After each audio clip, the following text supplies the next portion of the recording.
Aya Morren believed she understood the meaning of pressure. For 3 years, she had worked as executive assistant to Sebastian Ashborne, CEO of Ashborne International, one of the most powerful logistics corporations in the world. The job paid well, opened doors, and looked impressive on a resume, but it also came with a cost. Endless hours, impossible expectations, and a boss who treated emotions like unnecessary clutter. Sebastian Ashborne was brilliant, disciplined, and utterly ruthless. He ran meetings like battlefields and believed compassion was a weakness. Aya often wondered if he even knew her first name, or if she was simply another efficient machine in his perfectly ordered empire. That was the life she knew, until the sky tore it apart. The private jet had been smooth at first.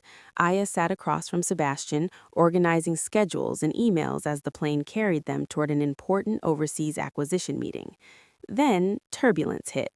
At first, it was mild, just a few rattles of the cabin. The pilot's calm voice assured them everything was under control. Minutes later, the engines failed. Aya remembered the sickening drop in her stomach, the screaming alarms, Sebastian shouting at the cockpit, and then, impact.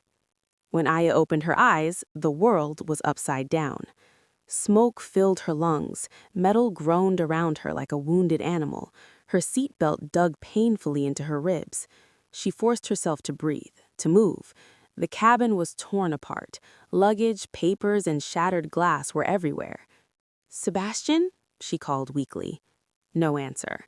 Fear surged through her. She unbuckled herself and stumbled forward, heart pounding. She found him slumped near the emergency exit, a cut across his forehead, unconscious. For a terrifying moment, she thought he was dead, but then he groaned. Relief flooded her. With shaking hands, Aya helped him sit up. "We have to get out," she whispered. Outside, the plane had broken into pieces scattered across dense wilderness. Towering trees surrounded them. No roads, no buildings, just endless green. They were completely alone. The first night tested everything Aya thought she knew about Sebastian Ashborne. The man she expected to rage and command instead became focused and calm. He built a small shelter from wreckage, gathered supplies, and checked their limited resources. "This isn't an office problem, this is survival," he said quietly. Aya realized something shocking. Beneath the expensive suits and cold authority, Sebastian was capable, more than capable. He knew how to start fires, find clean water, and read the land. "I grew up camping," he admitted when she stared at him in surprise. The confession felt strangely human. Days passed. Rescue never came. Their phone signals were dead. The emergency beacon from the plane had been destroyed in the crash. Aya's fear slowly shifted into something deeper: dependence. They relied on each other for everything. She gathered edible plants while Sebastian built tools and traps. They learned to move like a team. One night, as they sat beside a flickering fire, Aya whispered, "I used to think you didn't care about anyone." Sebastian stared into the flames. "Maybe I didn't, not the way I should have." It was the first crack in his armor. The jungle, however, had no mercy. One evening, as darkness fell, Aya heard a low growl behind them. A panther. Its golden eyes gleamed from the shadows, body tense and ready to strike. Panic seized her. Sebastian pushed her behind him. "Don't move," he ordered. The animal circled, teeth bared. With quick thinking, Sebastian grabbed a burning branch from the fire and waved it fiercely. The panther hesitated, then lunged. The next moments were chaos, roaring, shouting, and desperate movements. Sebastian fought like a man protecting something precious. Finally, the beast retreated into the night. Aya collapsed in tears, trembling. Sebastian knelt beside her, holding her for the first time. "You're safe," he whispered. In that moment, she realized she no longer saw him as her boss.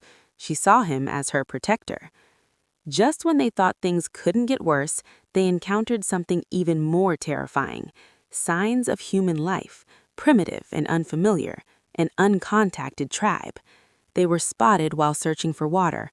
Aya froze as painted faces emerged from the trees, spears in hand. The tribe surrounded them, speaking in a language neither understood.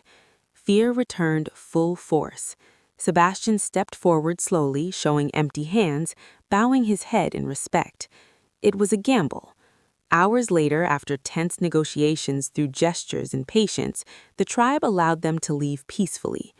As they walked away, Aya whispered, "I thought we were dead." "So did I," Sebastian admitted. Something changed between them after that. The corporate titles, the cold professionalism, it all faded away. They talked, really talked. Sebastian told her about his childhood, about the uncle who raised him to be hard and unfeeling, teaching him that power mattered more than people. Aya shared her own dreams, of writing, of traveling, of living a life that meant more than spreadsheets. Under the stars, stripped of the world they once knew, they fell in love. Not dramatically, not suddenly, but deeply and undeniably. Rescue finally arrived on the 23rd day. A search helicopter spotted the remains of the jet and two exhausted figures waving desperately from a riverbank. Aya cried when she heard the rotors. Sebastian held her hand as they were lifted back into civilization. The world they returned to was the same, but they were not. At the press conference weeks later, the public expected the old Sebastian Ashborne. Instead, they saw a different man. Standing before cameras, he announced his resignation from the ruthless practices that had defined his company. "I survived something that changed me, and I will no longer live a life built on fear and greed."